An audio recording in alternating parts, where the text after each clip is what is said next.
If your Nintendo Switch is experiencing low performance, calibrating it can help improve its functionality. Follow these steps to ensure your device runs smoothly. Step 1. Check for software updates. Make sure your Nintendo Switch is running the latest software version.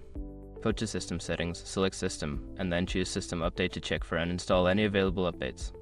Step 2. Adjust display settings. Lowering the display resolution can help improve performance.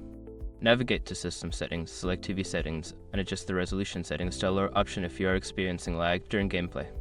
Step 3. Clear cache. Clearing the cache can help resolve performance issues.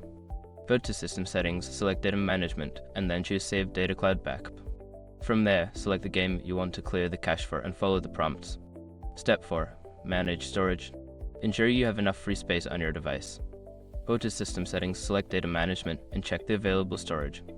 Delete any unused games or data to free up space. Step 5. Restart the device. Sometimes, a simple restart can resolve performance issues. Hold down the power button until the power options appear, then select Restart to refresh the system. By following these steps, you can help improve the performance of your Nintendo Switch. Regular maintenance and updates will keep your gaming experience enjoyable.